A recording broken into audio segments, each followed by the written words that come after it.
for illumined life to be birthed into form. I am the truth. I am the light.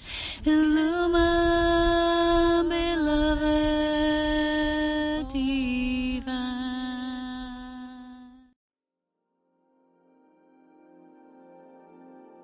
So hello there everyone, and welcome to this special video edition with me here today, Polona at your services. So today's going to be a very juicy video. So are you ready to go down a deep Aurea hole with me today? I hope so. So whenever you watch this, I wanted to let you know that this video, is a synthesis of life work, not just in this current lifetime, but it's a lifetimes of work for me as a spirit being called Aurea. And in this lifetime, Polona Aurea, my experiences and my training within the light and the dark. So we're going to talk about ascending the darkness. This is a free online video. I won't call it a course because it's not really a course. This is a lifetime experience. It's not something you can train yourself into, during a course, a weekend course. So it's just me passing on something that I wanted to pass on for such a long time, and now it feels like it's the right time. The energy feels like it's aligned. Especially now, I feel more people are tuning in because they're more withdrawn from the world on the outside, peeking more deeply and piercing into the world within, beyond the veils of illusion. Here we go. So let us begin.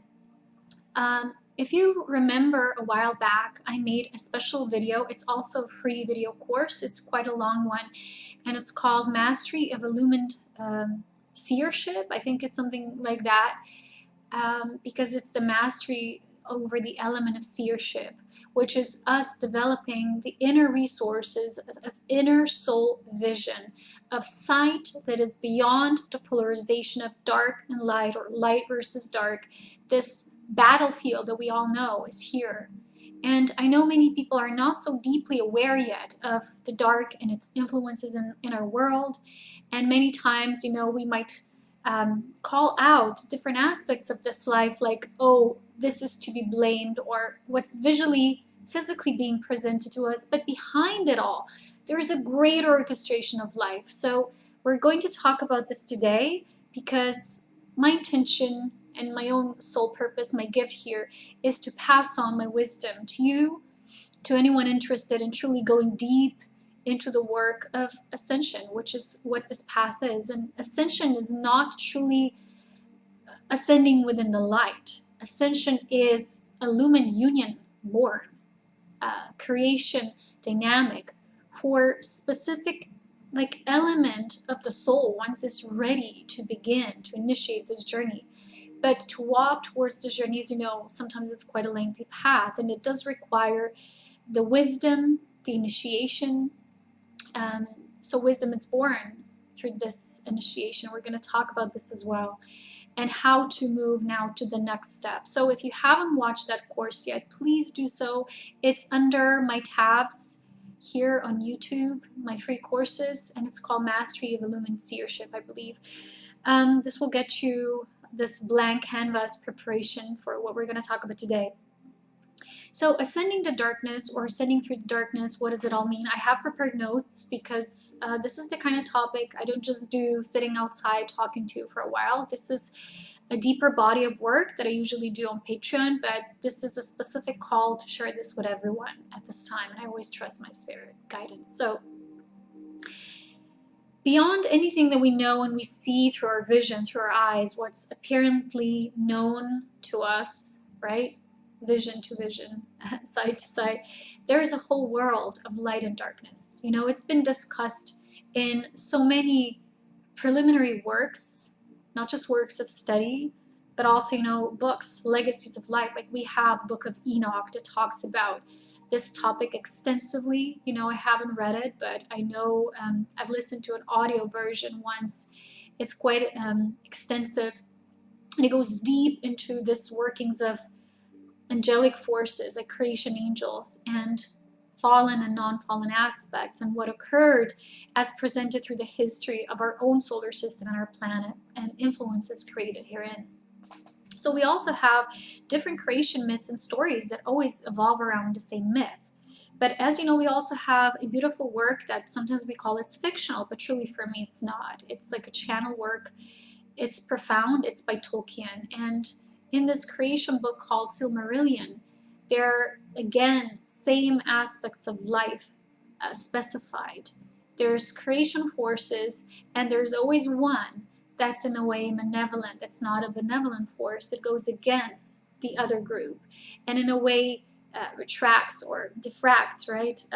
I don't know if that's a word, but it, in a way, it digresses and it becomes its own identity who wants to, in a way, become even more than the creator, or what we call God in itself and its power, which we also relate in the biblical terms to the story of the fall of Lucifer, who wanted to be more than God. It wanted to basically control everything because it got so smitten, right, with its vision, with its knowing of itself, and how this dominion over the self has to be beyond what we call the narrative of source, like wanting to separate from. So ever since the dawning of the days of that creation story, there's been a fraction of what we call the fallen aspect, which is in its way wanting to co-create without that aspect of initial source spark. So it wanted to experience itself without the aspect that we know, the inner sacred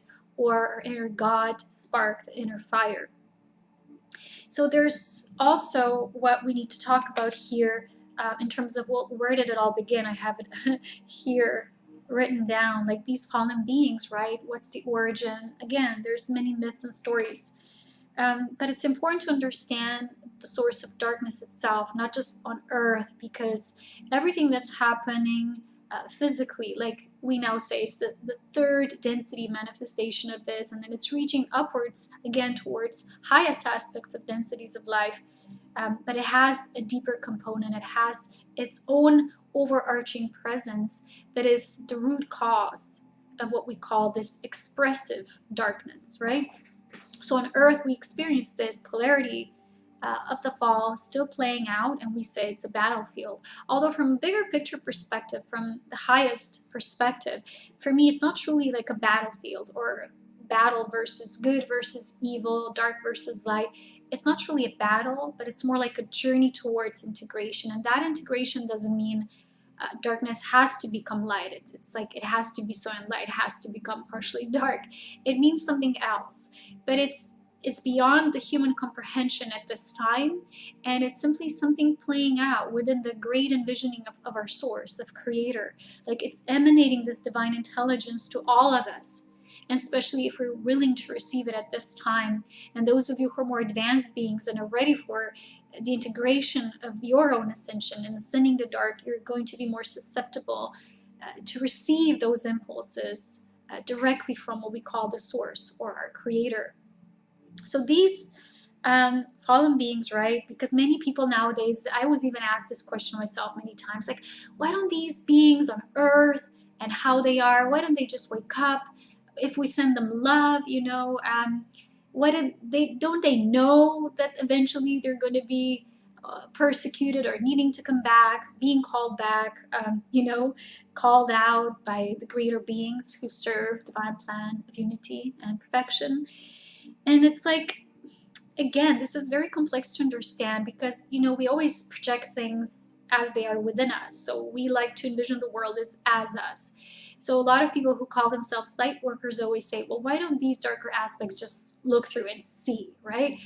But this is it. This is like they can't see, right? Just because you think you will, or we will as a group, send them love. And it's time for them to wake up. The thing is that they're their own creation. And on Earth, the story, this drama playing out, this polarity wanting to come into somehow some sort of form of union that we don't know what's supposed to look like, but that's what it is behind the scenes, a greater orchestration of life. So it's been happening since the first visitors, these beings who were, we call them demigods, and their influences and legacies that they've left behind, and the creatorship aspect they left here on this planet. And it goes back even to the dawning of Atlantis. So even the days of the Atlantis held very specifically the intensity of the light and the intensity of the darkness, especially when the infiltration of the dark priesthood came in, as you well know.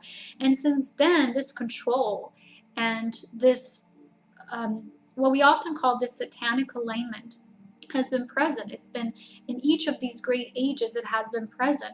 But, you know, since Egypt, Sumerian times, all of these timelines were very specifically important in terms of how civilization was collectively experiencing this coming together, light versus dark, right?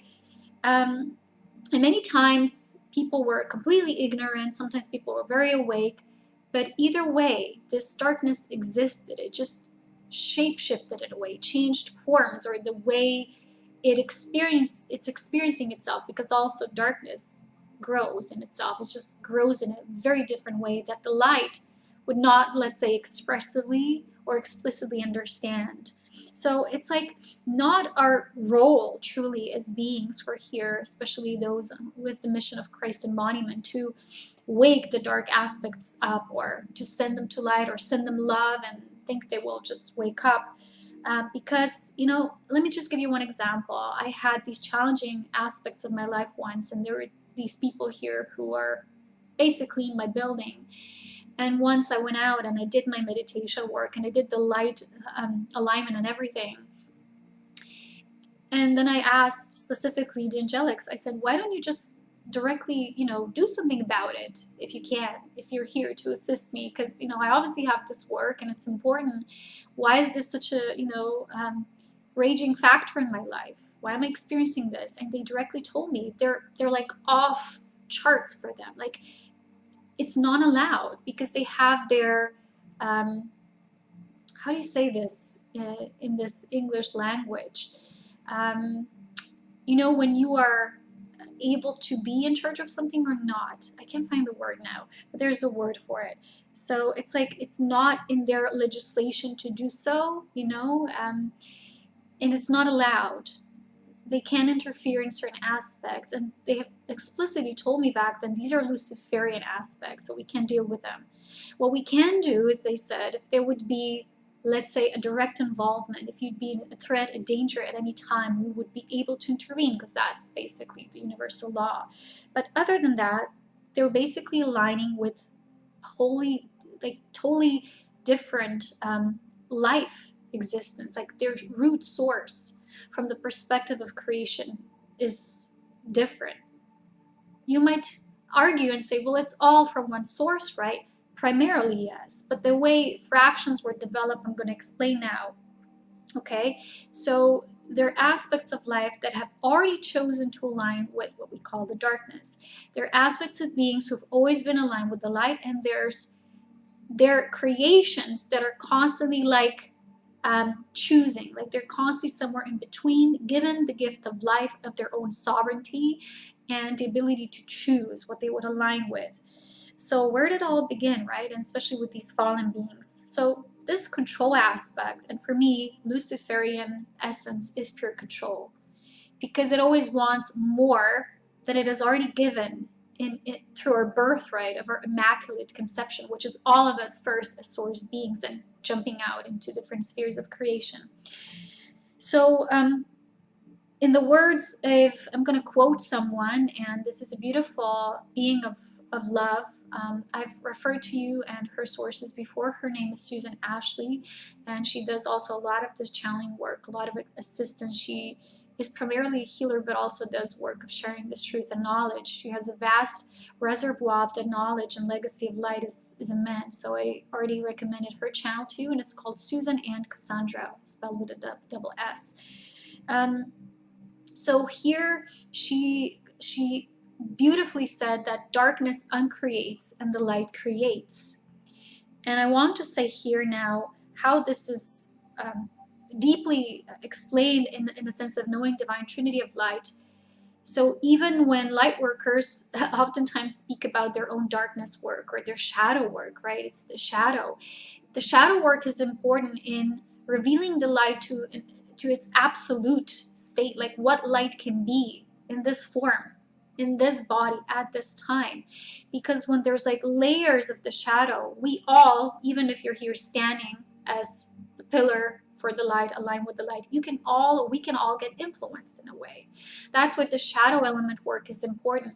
But it's not the same, and I've explained this before, like we are now, when we're doing the shadow work, now we're dark workers. Not at all. But the beauty of the Christ essence is that it's non-polarized. It's complete in itself, which means it knows both darkness and the light. But the benevolence of the Christ essence is that inborn sovereignty of spirit. That for me, it's like knowing yourself as spirit beyond just the soul aspect, right, which is very much individualized. So here, and knowing this, it's like the divine self always creates within divine trinity. Those aspects that have sort of became different fractions and said we're no longer going to create within the sacred fire of God or the flame of divine creator. They no longer created with divine trinity, because that's basically what the sacred fire is, right? Feminine aspect of creation, masculine aspect of creation, and the child of creation. And you might even say masculine, feminine, Christ, and their source, their illumined union. And that's, as you know, that's my path. That's what I'm way showing here and demonstrating through my own embodiment. So there's a sovereignty element here, right? So each being is sovereign and they've already chosen. So you can't just send love to someone and expect, because you're a light worker, they're going to shift and change their mind. What this beautiful being called Susan explained is that there's a vying for these souls who are kind of like in the gray zone at this time, and that's where the majority of the battle right now on Earth is happening. It's not a war over oil or a war over worldly profit, and money.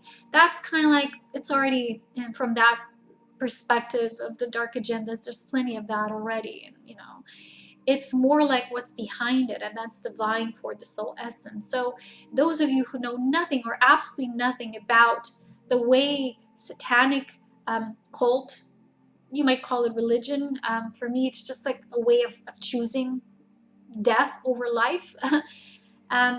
What it formulates around, you might watch these 3 beautiful videos that Susan created just recently, and they're very much demonstrative through not just what this is, but her own experiences and the experience of the people she worked with who are directly exposed to this and basically victims of that, okay? So it's like, if you're going to look at the wide range of creation, this whole spectrum through neutrality, of course, sometimes it's difficult, right?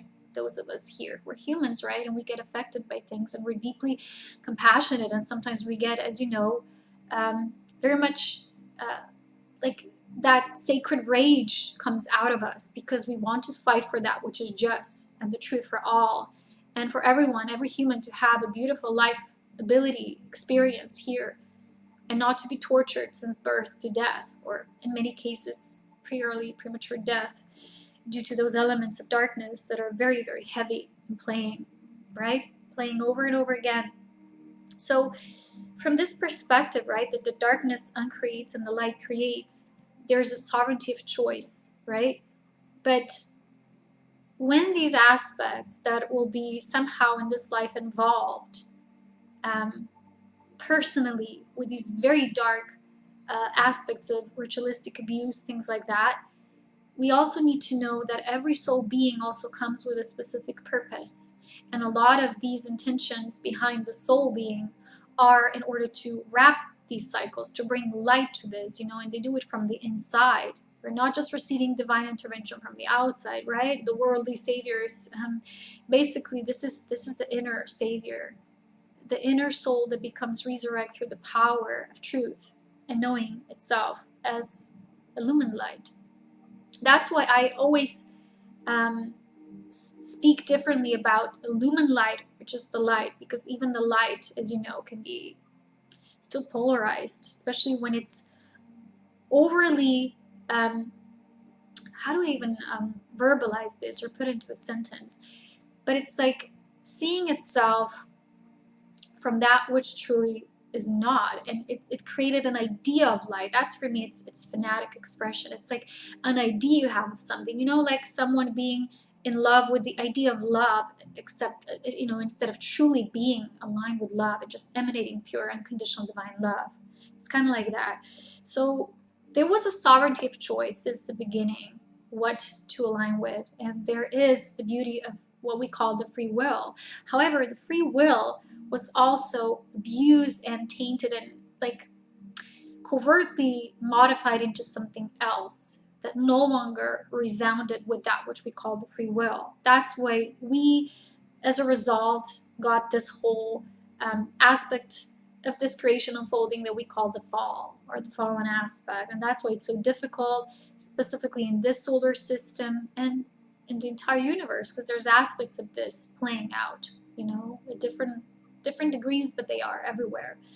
That's why we know different star beings or lineages coming to Earth at this time, because it also directly affects them, because it's all connected. All timelines are locked in, and it's all just one body of work, one story of creation. We're all in this together, truly. That's why denying this sort of puts us out of this, and it's kind of like we think we're something special, right? There's a lot of people who are like, yeah, I'm this and that. I'm super badass. I don't have to deal with this. I already know everything. I'm untouchable. There is a lot of training and mastering, a lot of self-sacrifice to truly eventually become impenetrable. And we're going to talk about this as well today. It's a part of the story and sharing. But going back to these various beings, right? So there's like levels of darkness, and then there's even levels of light. It's not just all one unanimous thing. There's levels. And in between is something that we call the gray zone or the gray area, right? It's interesting how it also can be related to the beings that we call the grays. They're just like, they have no specific affinity. They're just doing instrumental work as they're told, right? It all ties in. So going back to the way light beings create, light beings, and as you know, I talk a lot about light beings. I'm going to specify a little further towards the end as well, from my own perspective. But light beings are extensions of that divine creator, the aspect birthed through divine mother, father. And it's like children of the highest light, which means they were birthed through this divine trinity or divine trilogy of light process, right? And they carry this seed of life within them. This is the seed of our immaculate conception or divine design. I call it the is it the Seed of Life? Yeah, because I have this mini audiobook called The Tantrika and the Seed of Life. So the idea is that the creators, right? The creator itself, you know, when there are these stories of creation, when creator says, I create these beings, extensions of myself, now go out and create, right? So the way these beautiful, benevolent beings of light create is they will divide themselves and they'll create extensions of themselves in order for these extensions to become eventually as them, to know themselves at the root level. This is what's spoken about in the Bible, created in the image of likeness, which can then also be taken differently from the fallen perspective. It's also true because they also recreated aspects of themselves. However, because the darker the path of separation becomes, the less darkness is able to create. I've explained this before. It's like you can no longer create within Divine Trinity. So eventually you can't generate currents of life force, which is what light beings do. And my own light family team, that's what we specialize in. They always tell me it's generating these currents of life force that can then bring the element of life giving and can replenish and restore, like, you know, aspects, you know, on higher levels, we can say the whole galaxies, you know, like universe. Like lesser aspects of creation, we could say, that could replenish the worlds of creation. So I call this mission bringing the light of illumination into the worlds of creation. So that's how they create, through love. And this love always means, now I give you this, you are me also, then eventually bring that gift back to me, which is come into me again. Remember me, I've created you, right? You are my creation, which means you are just another me. But I do not own you, I do not control you. Therefore, we call this the gift of free will. And through free will, there is a freedom of sovereignty, of choice, and how that comes back. And when it comes back, sovereignly into its own creatorship, right? This divine creator potential. We all now talk about, we're all our own creators. Yes, but what level of creatorship are we actually creating from, or, you know, within?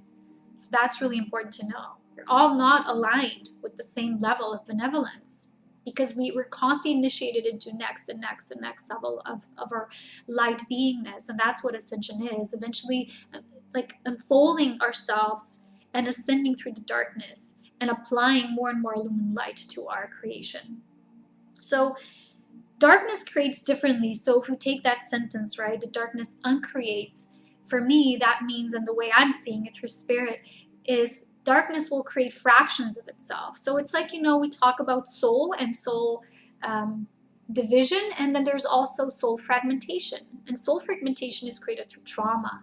So it's like the purpose, the agenda of the dark in lesser aspects of life is to create more and more of these separate aspects. So when we say, well, what are demons really? Well, they're these separate like fractions, right? They're more and more fragmented. In the end, they just become minions, that I call them minions. I don't even call them demons, I just call them minions. And these aspects are eventually so fragmented, they no longer know their root cause. They don't know, it's their own source of creation. So they just respond to that impulse, that which is behind. And we're going to talk about this more when we get to that part, okay? So in that way, the darkness is not interested in creating more and more sovereign beings who will master themselves from within and become their own sovereigns, their own light beings. They just create a lot of this fragmented aspects. Look at the movie Lord of the Rings. You have so many of these malevolent, what are they called? I forgot now. The beasts. I forgot now. I'm so sorry. I'm so in my topic that I can't connect to it now. But you have like whole armies of them, and they're numerous. There's so many numbers. The light is not so many in numbers, but because if you're going to look back into the creation story, how they were actually mutilated to become what they are. What are the orcs? Orcs, of course, orcs. It's just interesting, right? How they're kind of like the evolving aspect of what we call archons, right? These are archonic forces, controlling forces. So they're just like these bodies of work. They're not really intelligence. They're just like instruments of evil forces working through them, right? And there's plenty in number. It's like when you look at the movie, there's like whole fields of them. While in the case of the light, it's more like the light quotient. The emphasis in how much light quotient. It's not so much in numbers, but it's their ability in unity. It's even called a fellowship because they need to come together. And they work through greater wisdom. And in truth, the way I see it, it's like darkness versus the light. They always show these battles, angels versus demons. And for me, like, angels don't battle demons. Like, angels just radiate light, and basically they're repelled. You don't have to battle a demon. It's like they're just naturally repelled when the light quotient is reached at a certain level. There's just pure radiance. Okay, so there's then segments when we talk about how this is expressed on Earth, different levels of the way darkness operates. Like, we need to know and understand that it's not just all in one pile. Even nowadays we talk about the governing class, the cabal, then it's the elite, and it's like, and then we put it all in the same box. Well, it's not all one same thing. You have to see this through spirit. It's not like just what the people are saying out there, and they just eventually put it all in one box, and then saying, well, all of these people are bad. Everyone who's a celebrity, everyone who's this, of course, it's wrong. Truly, it's superficial for us to idolize these people and have these false idols and put them on a pedestal naturally, but there's not all of them that we would say, well, these are reptilian forces, and then therefore they're all just reptiles. There's a lot of beings who are just pure humans, and a lot of them are also just they're birthed within the light, but they're kind of like and they have this affinity towards becoming something, or some of them have been having difficult childhoods or been abused, and they were just looking for something, and eventually they find these people they can kind of mold in their own way, so that eventually you get a celebrity, right? Celebrities are usually people who have a lot of, they might have, I'm not talking about all of them, but I'm speaking of specific humans who have a high quotient of light that they're then used to, it's like entrain people in what they want them to be entrained into.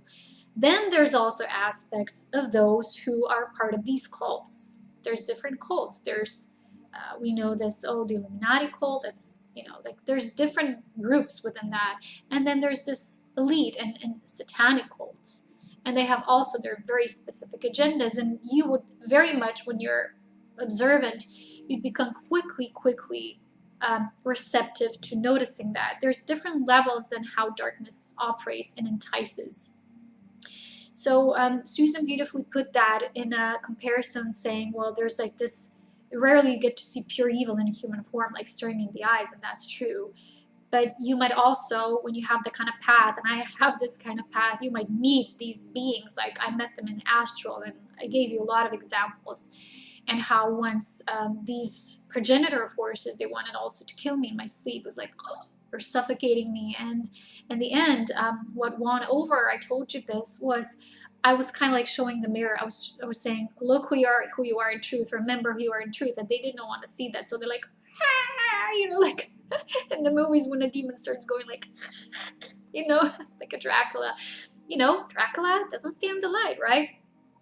So basically, knowing this is like knowing there's levels, right? So Susan was saying, like, condensed darkness, like a heavy black crystal, like obsidian, and then there's something that's just like a shadow. I really love that metaphor. It's very true. So you might say, well, there's something that's just pure evil, and that pure evil needs to sustain itself, needs to be sustained, right? Because basically it's no longer able to reproduce itself naturally. Therefore, I always tell you that's the original cause or the origin of artificial intelligence.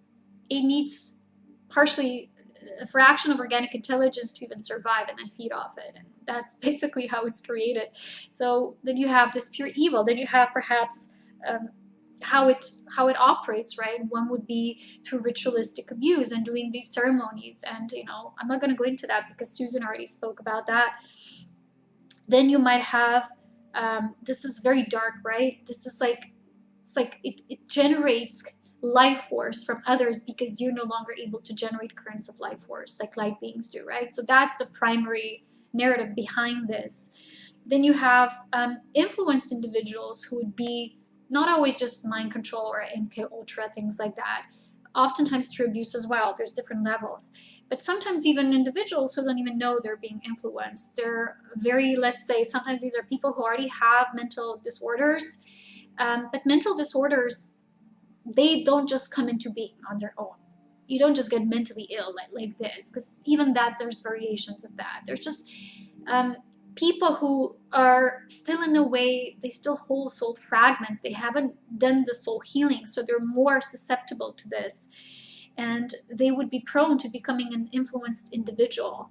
And an influenced individual can be someone who, like, a demon can come into their field, their auric field, and I'm not going to go into it as well because Susan explained all this in her trilogy of videos. Sorry, my nose is always itchy when I speak or channel. I don't know. Always. It's a funny thing. So these individuals influenced, again, different levels. Because each one, it's like an initiation into the dark, just like the light initiates, right? It's like you can go to a certain extent or then go even deeper and deeper. And there could be even different levels of coming from one and then to the other extreme. It depends of a soul being. Sorry. Then you have also people who are just, sometimes they have a weakened field, energetic field, or they're not spiritually in the knowing, or they're just exposed to maybe for longer periods of time to people who are influenced.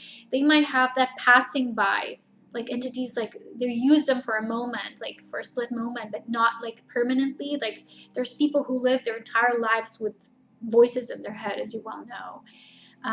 And there's people who maybe they just go through a period.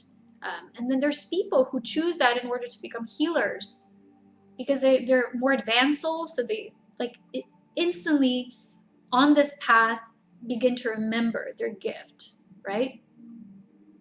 So when you are aligned with your oversoul complex, when you're truly aligned with your soul, Your energy streams naturally. You don't hear voices in your head. And a lot of people who are supposed channels, these channels can also get influence. That's the trickstery, right? And especially in the new age, and how much hijacked it has become, especially in our times now, with this battlefield being at its intensest point, truly. Right? So these demonic entities, there are different levels. One level that I know and I've encountered is like, I call them the whispers. So the whispers are like a gentle form, like, you know, they're just whispering these, like, someone like, oh, you suck, or you're no one, you can't do this, you know, things like that. It's like a more gentle, but it's still an influence, because your soul light would never tell you that. And then we say, well, it's mental, or you have a bad day or something like that. Not always, truly, to be honest. That's in my own research and my own life experience. And sometimes it's also collective. We, especially the sensitive people, there's like collective energies that are, as you know, nowadays they're doing a lot of energetic manipulation, different vibrations now, especially with the 5G coming in. There's a lot of that. It can alter the frequency right away. Chemtrails, easily, right? We all feel more lower down and depressed and bogged down and like heavy, almost wanting to just go back and crawl into the room and sleep. And at those particular times, I'm feeling there's like the collective demonization taking place. And it's like, I always see it like the exchange of light and dark, also planetary based, right? At the greater collective field, because there's like personal, more individual influences, and there's collective as well. They're like all adding up. So in somewhere in between, there's like a gray zone, and this gray zone area is usually when the initiations begin, right? And again, I'm not going to talk about this because Susan beautifully explained this, how they first start enticing you. Yeah, just do a little bit of that, steal that money, steal the wallet, no one will care, no one will look, it's all yours, you earn it, right? Things like that. Sometimes even as children, things like that can begin. And when I'm here, I might maybe give you a little story. When I was much younger, I was just about to begin high school, I think. And I was once standing there, and I was always very pure. I never did anything bad. But at that time, I remember I was standing in this mall, and I was just returning home from school or something. And I was thinking, I like this shade, right, for the eye. And I'm looking, and I'm like, oh, I like it so much. I just want to take it, right? There's just something in me. It was like, why would I have to buy it? I was like, it's tiny and beautiful. Why don't I just take it? And there's this voice like, yeah, you know, just take it. And at that moment, you think, well, that's you, right? Trying to be at least once in your life, do a little something bad. And for me, what I later realized, that this was initiation for me, both the light and the dark. Because what the dark did at that time, and I didn't even steal it, it was just like doing little like this, and then this lady came and dragged me by the hand, and I never told this anyone, truly, because it's so banal, and yet it's not.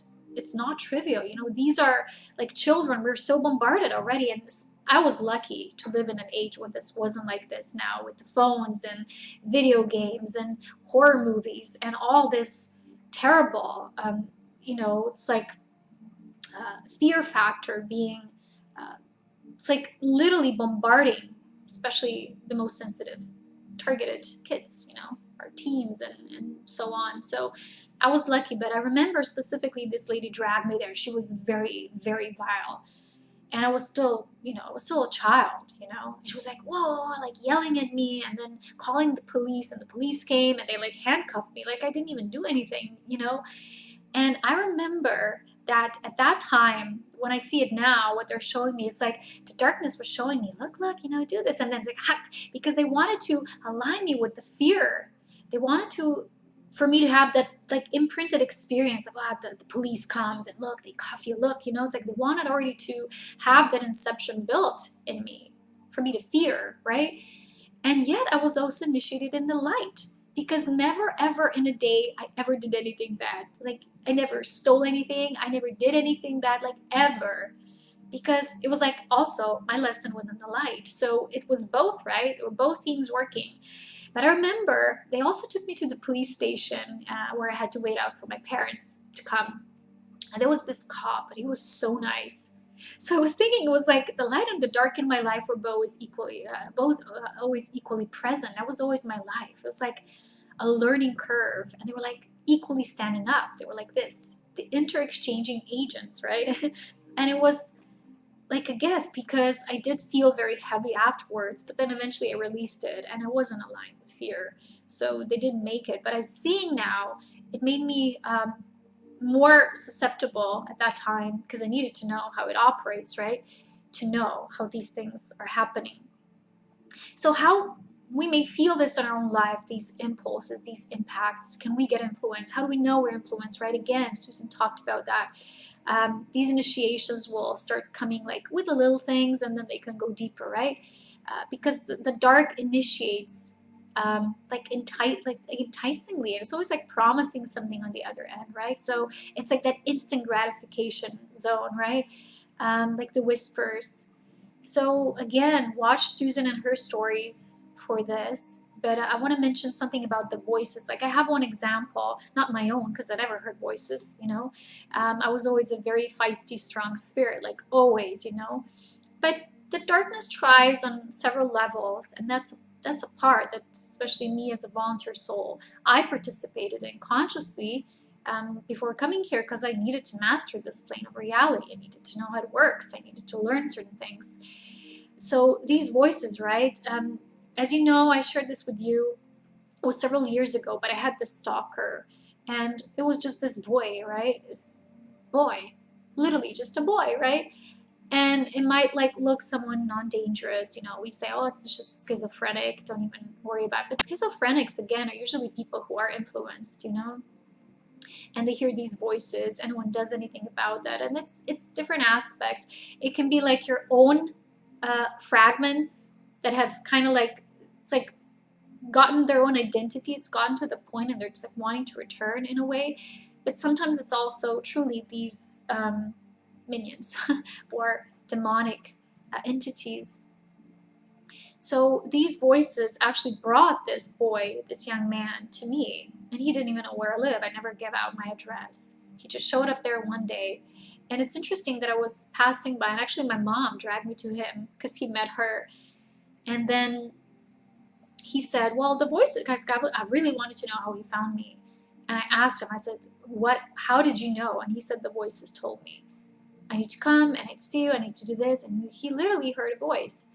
And then the next step, it got even worse because he broke into our home. Well, the door was open, but he broke in and he came to our bedroom. And I was literally like freaked out. And he said something like, I'm Archangel Gabriel and I came to take you because you're also an angel. I was like, whoa, buddy, go out, you know. And he waited there all night, and then the police came, and, you know, it was a whole series of events. But I'm going to tell you specifically. Now, in my life, that's what my oversoul told me. My light family told me that because of my spirit, Aurea, an illumined being, at this highest aspect of my beingness, they knew who I am. I could never be influenced from within. I could never be like tricked into doing bad things, right? But they only use the channel coming through other people. And that's what usually they do. They target people who are maybe more advanced or doing mission work. They will become a targeted individual. And I've already spoken about what does it mean to be a targeted individual. It comes in many ways, many streams. It can be like online trolling, mocking, targeting people who think they hate you or they think they super love you. Anything like that is possible. And they're like kind of trying to inject themselves in your reality, thinking, it's just like their voices are telling them you are this and that, you are their beloved. And it's usually people, again, with demonic influences. So who's most affected here?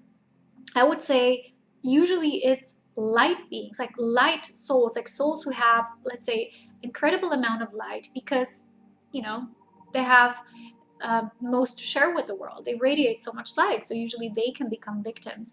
But a lot of times they would also be those of the younger stages of soul development, because they don't have that training yet. So it's very sad sometimes, because they somehow are not yet guided by this knowing of their sovereignty. They haven't unlocked all these codes of divine remembrance. So these are usually the cases when this can happen to the biggest extent. So it's like you might say, well, that's just a young soul, and a young soul means it's someone doing bad works. No. It doesn't mean that someone you would say that's a young soul lacking experience. It's almost like saying just because a child is young, right, it's 3 years of age, it's absolutely nothing, right? It's just doing bad things. A child can be super bright and amazing, you know, And then there's influences because the child is so sensitive that will begin from that very early age on. So we always relate this, oh, younger souls will do bad things because they're just young. No, they're just more quickly to become entranced and in a way influenced. And especially these examples that Susan has been talking about that were abused ritualistically and satanically, they're very sad examples, and we need to wake up. And this work is beyond important for us to understand, and I'll explain that as well. But just as an example, right, we already know that, like, Jesus spoke about it in the Bible, and I'm not a Bible reader or thumper, but I just know a few things I read here and there, not in the Bible, just of it. And he already spoke about how there's these entities, like beings, invisible forces, demonic forces that we don't see. Doesn't mean we're not influenced. That's why I always say people who are very much like, yeah, I'm the hot shot, I'm untouchable. And especially if you're someone very egotistical, very focused on yourself and you alone, very quickly you can become a target for that. A targeted individual, in case of someone who's doing good work, is a being who's already fully in line with the light, but they still get targeted. We're going to go deeper then into these layers of how this can be an influence in our life. But, it's like our ignorance of this, what's happening, because what's already out there in the open, a lot of it is in the Bible. Not those aspects of the Bible that were later distorted, or the Old Testament, right, written by the men in power who wanted just certain things to come out, not all of them, covering up the other aspects and scriptures and like burying them or hiding them. It's like, sorry, the light oftentimes did that in order to preserve them for the times to come. But, like burning them, that's what I wanted to say. So our ignorance of this truth doesn't mean like if we wish it away, we'll just go away. So a lot of people calling themselves light workers, for me, how I experience them, and truly, I've told you this many times, I'm not in an earthly sense of embodiment. I'm not a light worker, okay? For me, from the spirit perspective, light worker means something else that's being mostly practiced or talked about nowadays on earth. But our light workers are, for me, like younger, like still in training light bearers. So they're still learning how to hold light, but they have not yet learned to work with light and dark for the purpose of benevolent illumined union. They're not at that step yet. So they can also many times be like hint-sighted, like blindfolded, and wouldn't see. That's why I did this extensive training for mastery of illumined seership.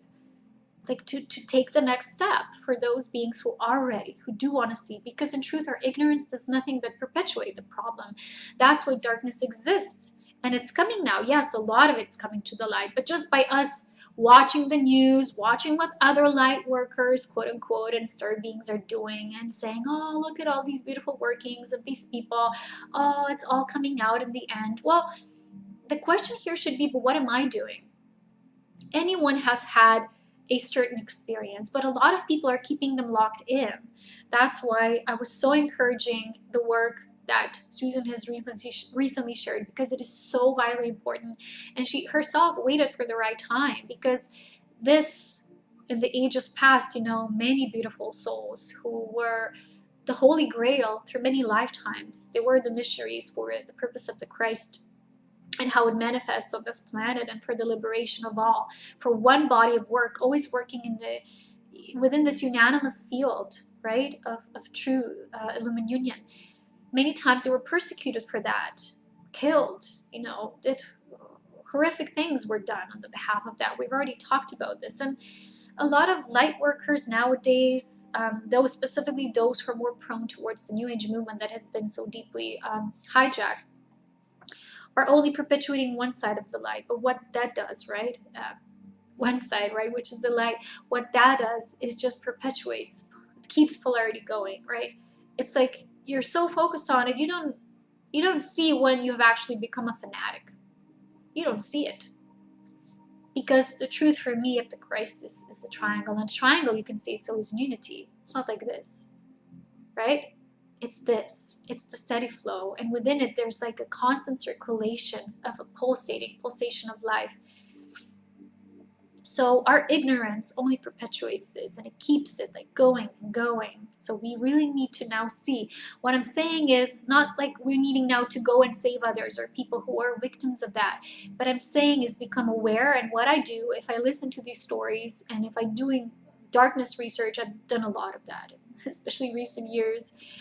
It's like I go into it with the purest benevolent love, and me as an individual, I don't do anything, but I allow Christ's essence to move through me. It's like nourishing and sending out beams of that radiant, heartfelt compassion to all those aspects of life that have been abused, to all those people, and to the general, the collective, bigger picture. So ignorance, denial creates more resistance to the dark. It only maintains it. So we do need to wake up from that sleep, because we might call ourselves a light worker, but as long as we ourselves are still polarized, we're still kind of perpetuating.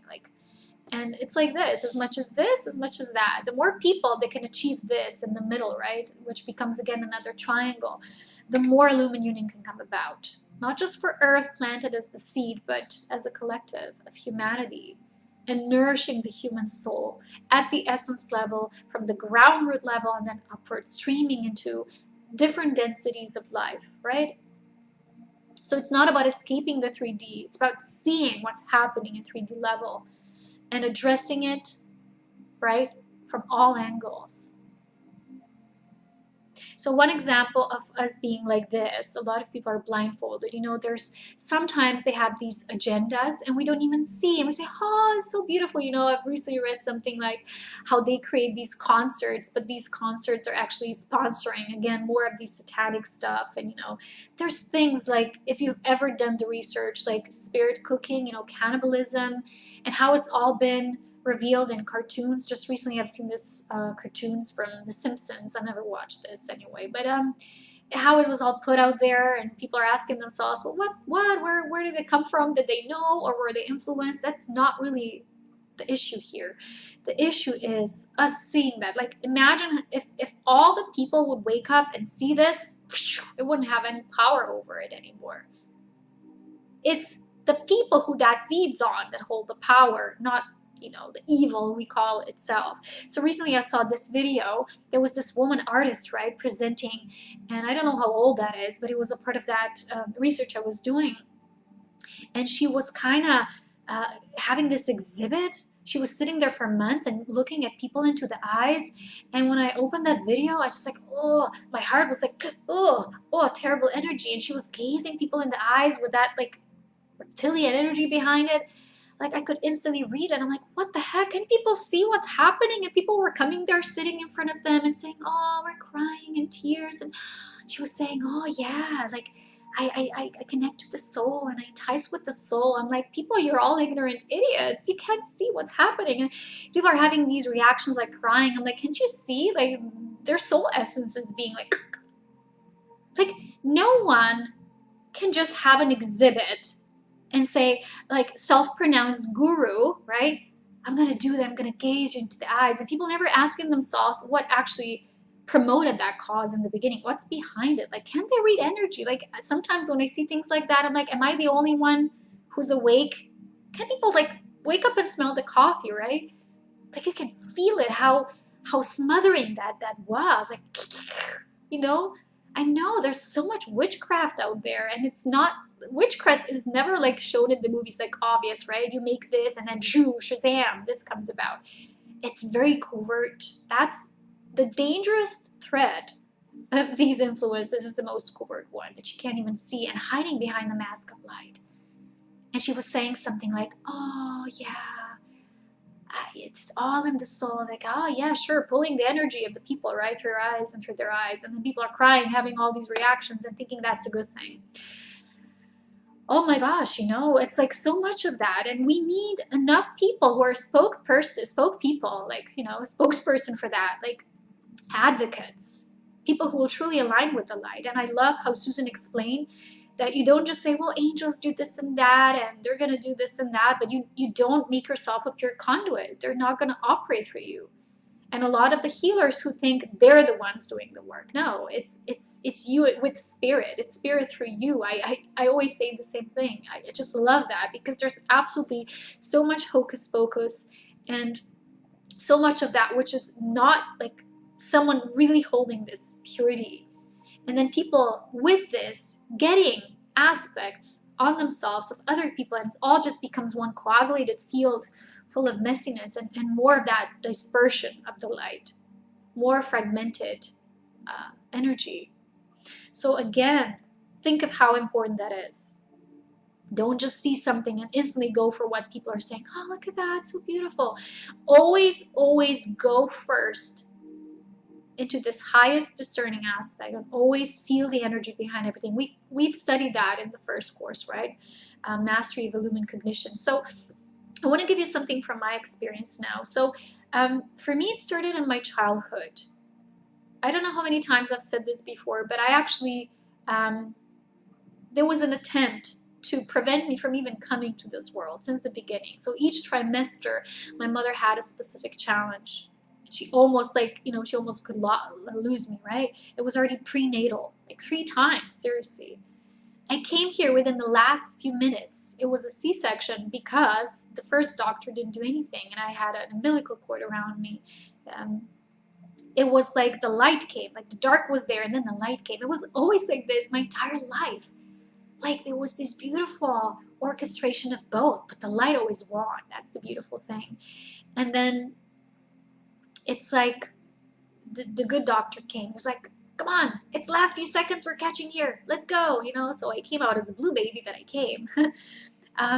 So that was the first influence. Then as I was still not awake, like pre-awakening years, I could never, like I told you, be directly influenced. But the way I was influenced was sometimes through other people in my relationship zone. Relationships are so important, especially for women. Why? Because women, we hold the womb. Womb has light codes. Especially when you're a volunteer soul, very advanced being of the angelic oversoul, various groups, right? There's various groups. There's not just like one. You are very, very interesting in that regard. So I remember, especially in one of my relationships, and I later realized and learned that the person was influenced through their family lineage. He was being drained, he was being sucked into this matrix. And I didn't know. And I was with him for, I don't know, for about a year. And I always wanted to leave, but I couldn't. I always kept coming back. It was like on and forth. And I always had major infections that I never had before. It's like my body was trying to tell me, no, this is bad for you. And my organism was getting weaker and weaker. I eventually had kidney infection. It was so painful. And at that time, I realized, I have to do something. And I didn't know. I thought first, well, it's anger. It's true. I was angry because I couldn't get out of it. I wasn't angry at the person, but angry at this whole development. And I wasn't yet awake, so I didn't see the bigger picture and how this was orchestrated truly.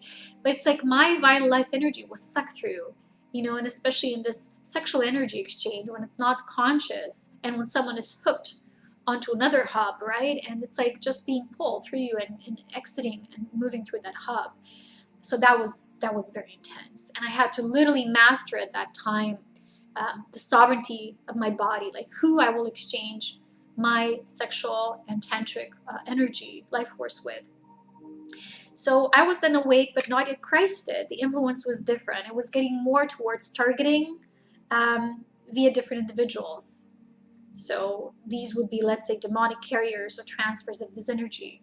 It's like sometimes, you see a certain person and they just say something like very demeaning, or it's like even cursing words. Like even that person I mentioned before that I was in a relationship with, he once said really vile cursing words to me. And I was looking at him like, why would he even say that to me? He never did before. And later, right, I realized it was the forces working through him. He was plugged into that. But it was just, it's just for us to notice. And usually very sensitive, empathic people would pull away and they would sense something. But if you're not that developed, usually you go into overly protective mode, and your life becomes all about this, oh, entities are out there, I need to shield. So if you overly shield yourself, eventually you also become impenetrable to the light as well, because you can tend to get paranoid as well. So it takes a lot of energetic mastery work here, life force work that I'm trying to teach now for years, because my aim is for people to truly become light beings that they truly are, you know, without these influences. Because eventually, and that's the next level I'm mentioning here, is the Christed level, when you can truly work within the body of Christ. This is where the shield, what my family of light calls the shield of the Immaculate Design, or the immaculate protection shield. I can't even pronounce it today. It comes in place. And this is, I think, it's even something that Christ has said himself. It's like when the overall mastery becomes one body of Christ, no darkness can touch you, and all aspects of love coexist within you. You know, the love toward service, compassionate love for eros, the agape love. You know, that's all written in the book of love, which was transcribed through his daughter and his DNA lineage. And love for the community, love for the parents, all of these loves, when they coexist as one, no darkness can touch you. But there's one question, well, then why don't we have this from the beginning if we're so light, right? Well, again, this has to be understood, right, from all angles. First, we don't have that since like forever when we're birthed here for many reasons. First is because we all need to learn, grow, and master ourselves, right? We need to walk this plane of reality. Second, we need to learn the workings of the dark to know how it actually operates in order to become its equal, its match. And people might go like, I don't want to be an equal to the dark. It's not what it's meant here. It's not what it's implied. This means that you become equal in understanding. Like, you're an equal opponent because you know its ways. So darkness many times can be deeply manipulative and scheming, and it can also sometimes portray itself as the false light. And people who don't have the energetic and psychic vision, they don't see beyond it, or only see within certain very denser aspects of what we call the psychic gifts, who haven't expanded into higher psychic gifts. They won't always see. They might themselves become oftentimes susceptible. That's why you have these channelers who are not really always channeling, right, within the light, because they themselves became an energetic match to that, which just isn't, right? So an equal means, like, the dark can sometimes foresee our next move, or, you know, they just have that, they're very good in terms of, you know, that's why they do all this. That's why the darkness, I believe, needs so much training, you know, and they train these people, not just in the military and these extra covert secret expeditions and missions, things like, you know, when you're seeing in advance, right, projecting the vision, training people in these skills. They need, like, the darkness always needs to somehow train, you know. The light is like, once you're aligned with the highest purest light, it's like naturally visionary in itself, because again, because of this, it holds the vision of God as one being. So to be an equal means you also, as the light, you could foresee, right, its next move. That's why the greatest liberation comes in you knowing the way it schemes, the way it operates, the way the control systems are built, the way this whole chain of darkness is being created and perpetuated in this world and maintained because of that. And we help to sustain it with our ignorance and our focus only to the light and that which is positive. So to become an equal means to be equally trained within your skills, and eventually even smarter. That's what the Christ is. It's like they can't read, the darkness can't read specific fields because they no longer like exist within them. So even with protection, there are certain levels of protection that still, like, I would call them lesser energetic sheets, right, that are like covers. Even the darkness can pierce through these. But there's like what my light family does. It's like generating currents of pure life force, and these truly, for the darkness, they're impenetrable. That's what they call it, the immaculate design protection, the pure immaculate shield. Like, you can become impenetrable. But this is when you yourself graduate in a way within yourself. You're able to become an impenetrable force. You ascend the darkness at this point in your developmental evolution of soul and embodiment on earth. Because before, a lot of us, that's the third point I have here, is we choose to assist others. And when we assist others, we do have to work with the dark in that sometimes very explicit way. But the fourth level is that the Christ embodiment work here, and again, this is what the Bible story in creation for me truly is. You know, the end days and Jesus coming back as the Messiah, the return of the Christ, and him defeating the entity called Satan and throwing him deep into the dark pit. For me, that's not so much an external story. I'm not going to say anything. It might happen the way people nowadays expect and wait for its prophetic unfolding. For me, it's more an internal thing. It's like the satanic forces or the darkness and its influences can only be rooted out and pulled out completely once the Christ is the absolute. It becomes everything in your field. It doesn't just surround you, but you yourself become a living body of Christ. And that's the purpose of my work called the Lumen Union that I do in physical ascension, that is organic result of that. So there's so many levels of cracking and breaking through the matrix and the dark forces. Like literally in my own initiations, I had to crack so many of these. And each time, sometimes if you're very sensitive, you might even feel like cracking. It's interesting. But a lot of times when you're going to do a lot of dark research, you're going to get like smacked on the head.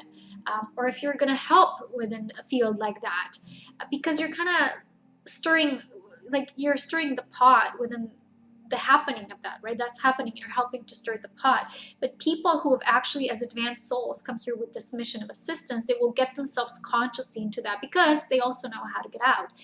Let me tell you, if you don't know how, it can literally kill you. Truly, honestly. You don't go into certain aspects of life. That's why I know that light workers, you know, without first building within this reservoir of knowledge that spirit passes on to us, because it's our legacy. We're all spirit-born beings, you know, who are focused on the light and are light beings.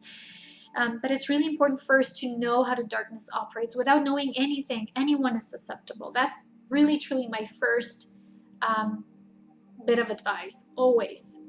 We have to learn, you know, it's even in wars, you know, they had to learn the tactics of the opposition. They just couldn't like fiercely like when go in head on.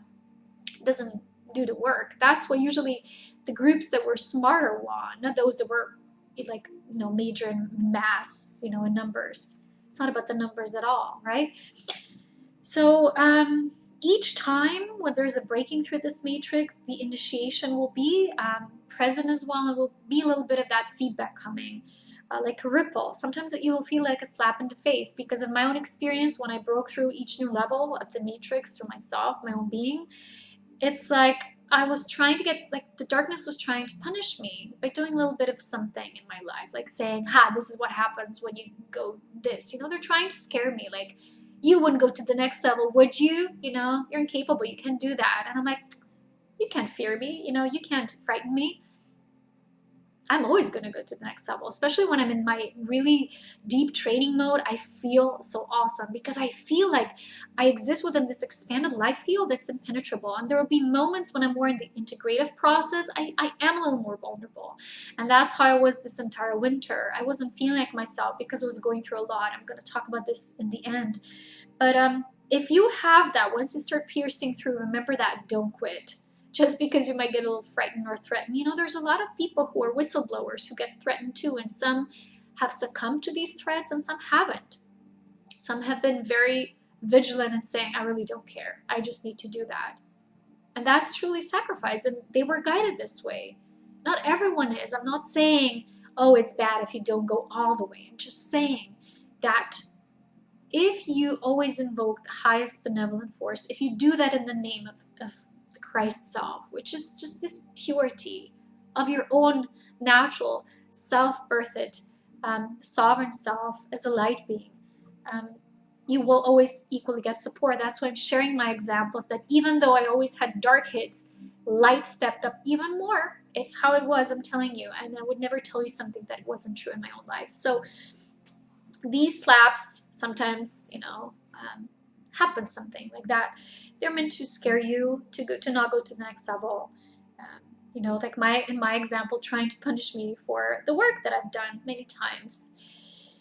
So also I want to mention, why do many people choose to align with the dark? There's several reasons. Okay, one is it just sounds better.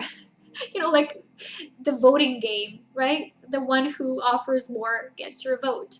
This is not about that. It's just an analogy. But Spirit was showing me something. It's like, again, it goes back to the way light operates and then the way dark operates and entices in. So the dark is more about these quick promises and quick, like scheming, like, oh, you know, if you get that, you're going to get that. So that's why, you know, there's this term of people selling their souls to the devil.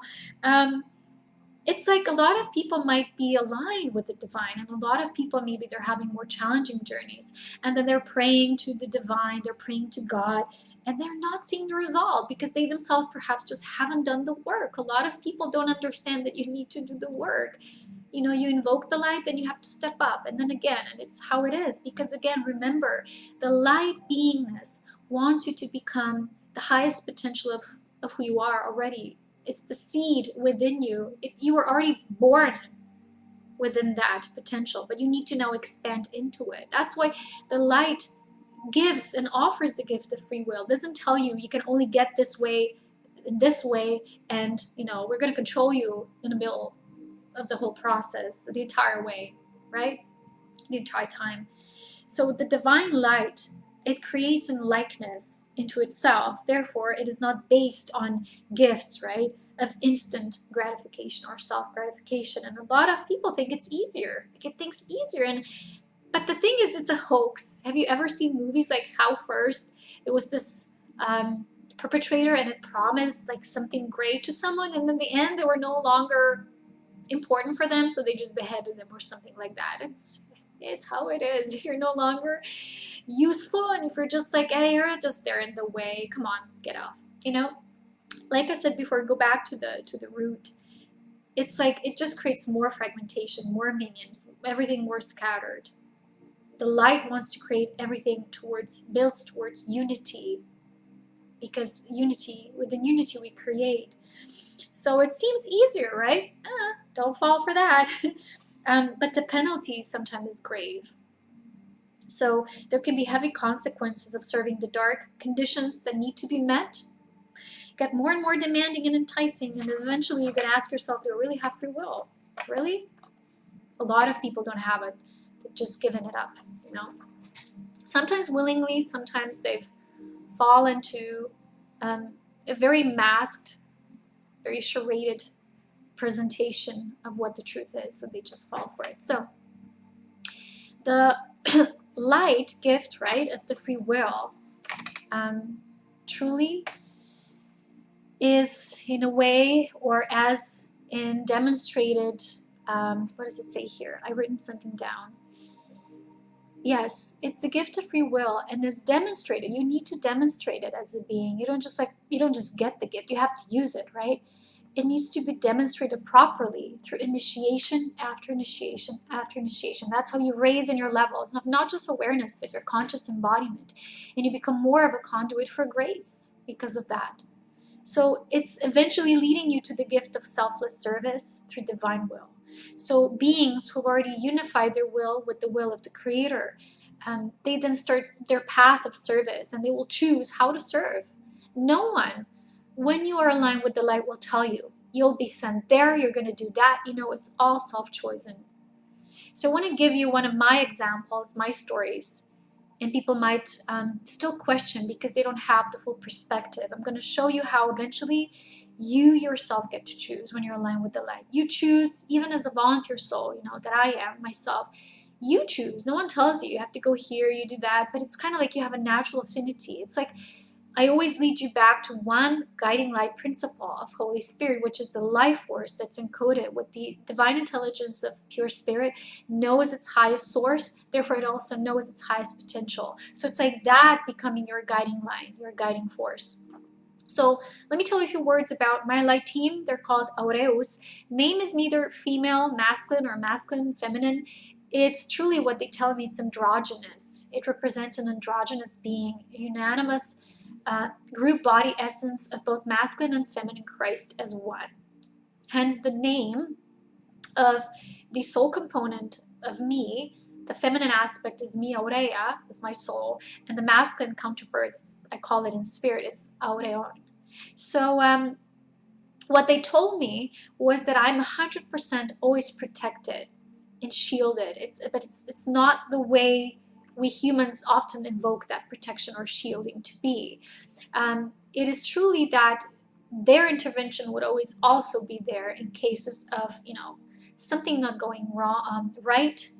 And in a way, if there would be a proper interjection into my timeline and causing something within me to weaken me or my force field to kind of put me off, they would intervene. And that's like the highest source of protection that's chosen. We do that as a group.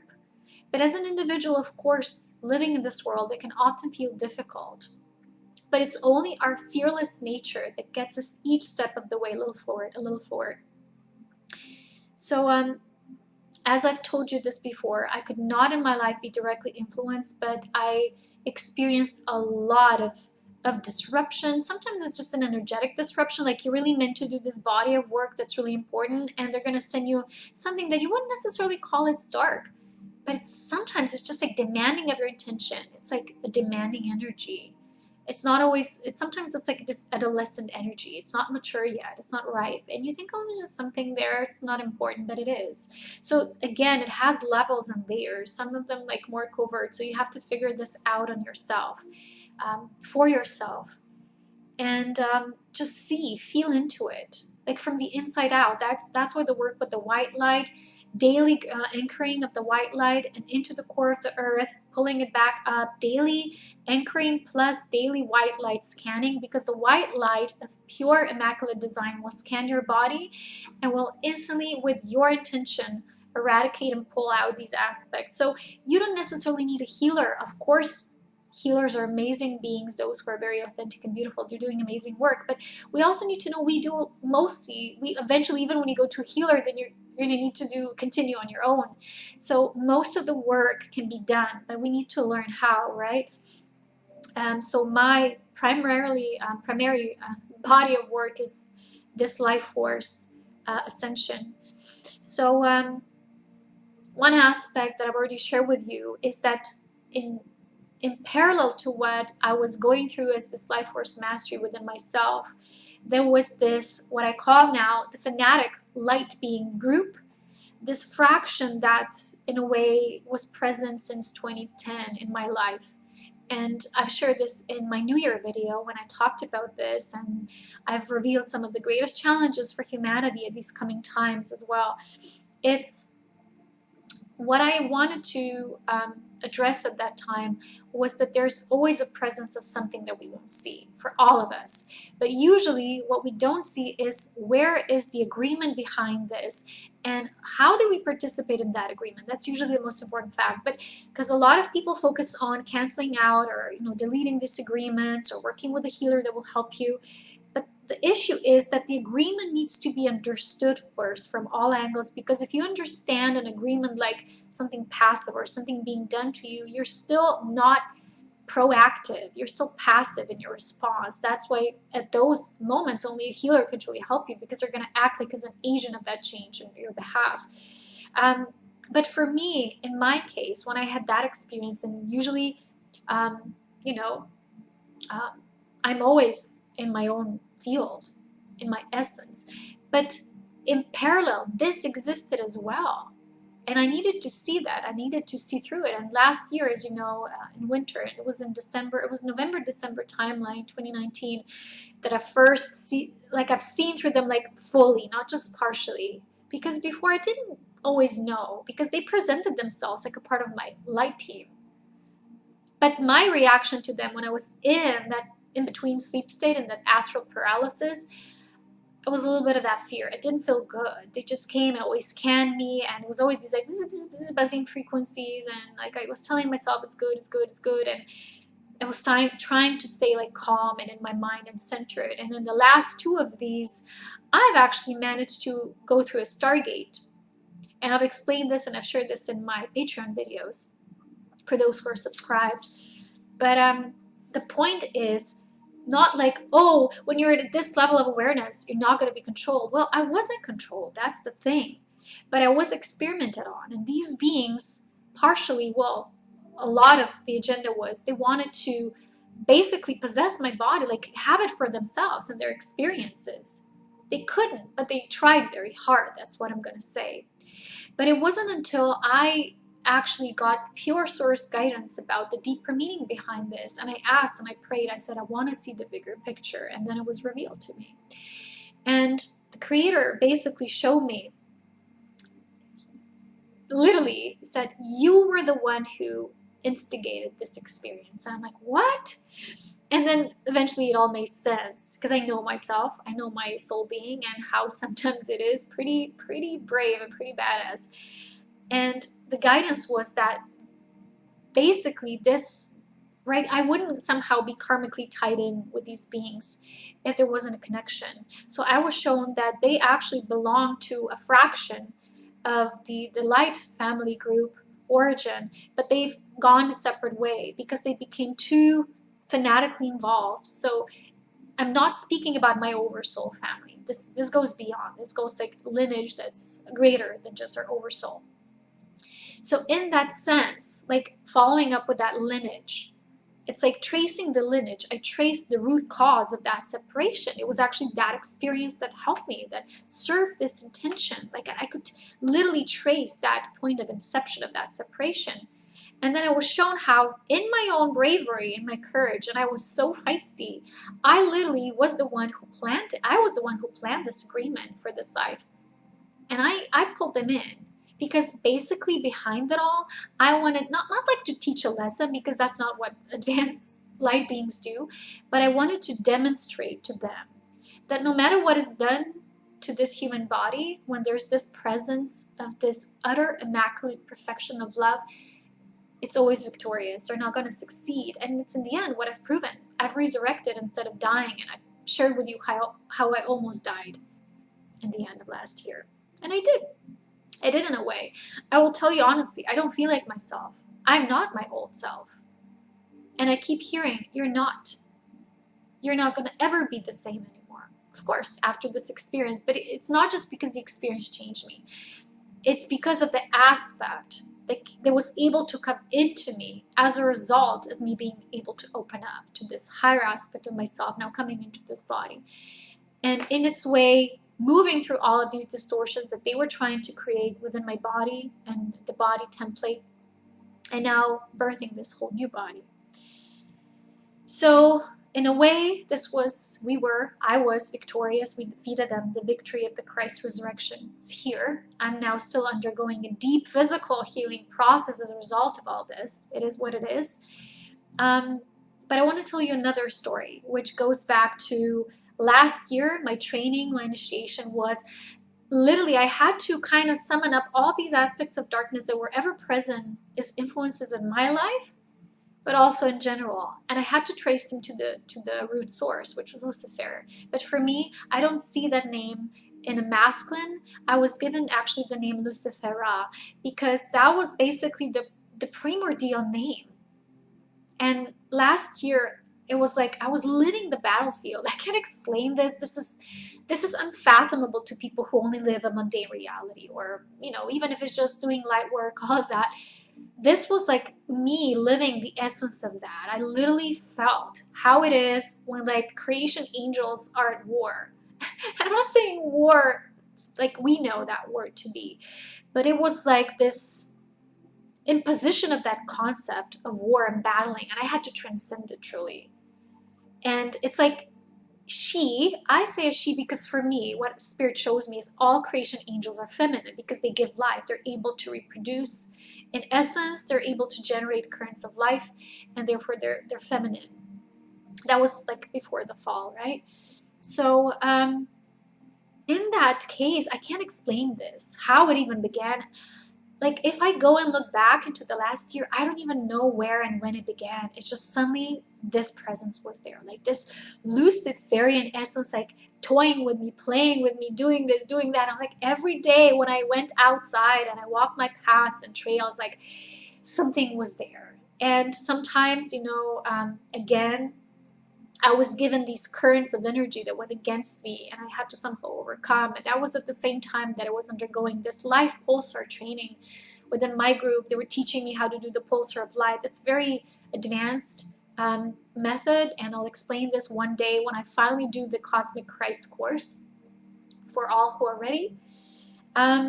And so it was interesting, but they were literally showing me, and when this was complete, they said you had to trace it back to the source. And I know there's many fallen beings, but in this solar system and on our planet, the Luciferian agenda and influence is still most influential. It's still most, as you can see, explicit. And even in this universe, this ripples out. So it's a very important thing we're working with. But remember again, that's what he told me. The creation angel aspect, the essence, never battles, never fights. You don't even need to fight back. You just increase your luminosity. That's what they were telling me. You increase your luminosity. So every time when I felt her like mocking me, like sending me this something trying to set me off, or setbacks, and it's like all these things. I experienced it all. It's not, I can't even put it into words because, you know, you can't. It's like an internal experience, and often it does result in external events, but not as much as it's an internal thing. It was like quite a battle.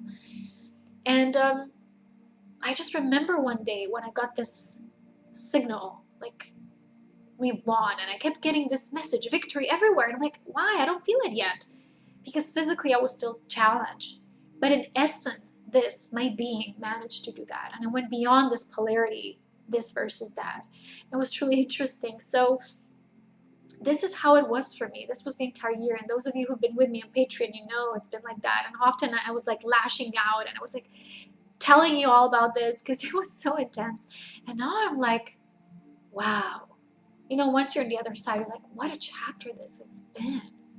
Like, what a journey. Unbelievable. But my soul's chosen that, you know. And my mother was present with me as well all the time. And she always tells me, like, you're incredible. Like, how does one do this? Like, how do you just go into this essence? And I'm like, I couldn't have done it without you. Like, she was my amazing guiding light, you know. She was like my amazing angel reinforcement. Like, without her, I don't know, you know. It's like we always get what we need. We are always very strong in the light. The light supports. And in terms of the light supporting, I have one more thing to add, which I don't have written here, but that's something what they told me today. A lot of beings who were doing this for eons, like they were assisting so much, especially within the Grail Christ lineages and their embodiments. They've done a tremendous amount in body of work. It's time for them to now like reap the rewards. They're going to feel like, oh, you know, this is it. They're just going to pass their body of knowledge. They won't have to get entangled with the work. It's like they've graduated to the next step. Like for me, it's like this ascension is all about these waves. And today, it's almost like my light family, when they did this activation, they showed me that the light does reward. But it's not like, again, that the instant gratification, which we all, including myself, we sometimes feel like, why am I always like experiencing so much turmoil and never this rewards? Why? It's because, again, the gift of life is always a permanence. It's you. It's your own permanence of spirit that like evolved to this brilliant next stage, and that's something that does need to be worked on. While the dark has like a quick, easy fix hoax, like pulling you into something that's like an instant satisfaction and self-gratification. So choosing the light doesn't come without gifts, and the gift in the end is always grace. And when you become this pure conduit of grace, you do get that, what we've mentioned as this immaculate design, the shield, this immaculate sheath of impenetrable protection made by the living sustenance of Holy Spirit and generating currents of life force. So are we choosing to be the ones doing this work? Are we choosing to be the great ones? Are we going to just be somewhere in moderation? Are we going to choose greatness? That's a question now, especially at this time. We're all sitting each on our front lines, right, in different positions.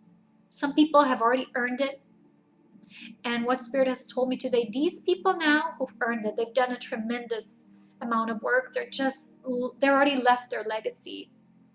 And now their job, their task will be only to maintain themselves and to show, like emanate with their love, that once you do this, once you get those amazing rewards of spirit, which is like an incredible honor, like you've done this honorary work, you're simply going to be a conduit for pure grace and abundance, and your life will be sustained by the richness of spirit and physical abundance as well, Not the richness that, the dark path provides and quick, easy money schemes, things like that.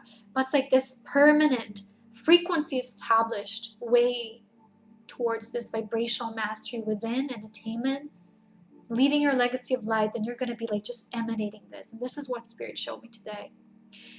Those of you who are just beginning, step by step, always, how do we do that? How do we choose that greatness? Well, first, the art of seership. Choosing and knowing that everything is either initiation of the dark or the light. And we're both, we're always going to be initiated by both. Darkness initiates in a different way, and I've taught that as well. We've been doing a lot of that on Patreon. It's much different, but it's much needed as well, because without the initiation of the dark, it's not the same as that enticing in their ways. No, it's when you see it for what it is, you benefit so much. Like in my own experiences, if I didn't choose them this way and I navigated through them perfectly, I wouldn't be the person. I wouldn't be the embodiment I am now. No freaking way at all. So go and watch that online free course, Mastery of Illumined Cognition and Seership. So if you want to more extensively work and join this body of work, remember, it is unanimous. It is a collective body of work. It's not me and that one and that person and they're doing this, I'm doing that. We're each having different focuses, of course. Each our own unique gifts. We each come from individualized soul aspects. Our oversouls are probably different. But we are like sisterly kinship, right? Brother, sisterhood. It's connection. So the work I do on Patreon called the Lumen Union, why I do it, is to assist people to really be liberated of all of these aspects and influences and become a fully sovereign being, knowing how to work with your own life force, mastering your tantric energy, knowing how to use that tantric essence of life-giving for your own, not just revitalization, but resurrection and ascension, and each time raising further through the darkness and above the darkness, and eventually becoming nothing but the purest conduit of illumined light and channel for grace. So anyway, I think it is worthy beyond any words. Any group of work cannot put it into words as in how it truly is here. Just take a breath, feel it, feel the importance of this cause. That is what it is. If you're ever guided to join me there, more than welcome. And don't forget to subscribe to Susan's work, Susan and Cassandra. And thank you, those of you who I don't know but are also doing a tremendous amount of work. Thank you for your presence at this time. But know that greatness is ever expanding just as well. We can always be even greater. We can always be even more luminous, right? So enjoy. And thank you so much for being here and taking the time to sit with this content, with me, with love. And thank you for being love in human form. Bye for now. Come into my world, the world of the elven song, magical.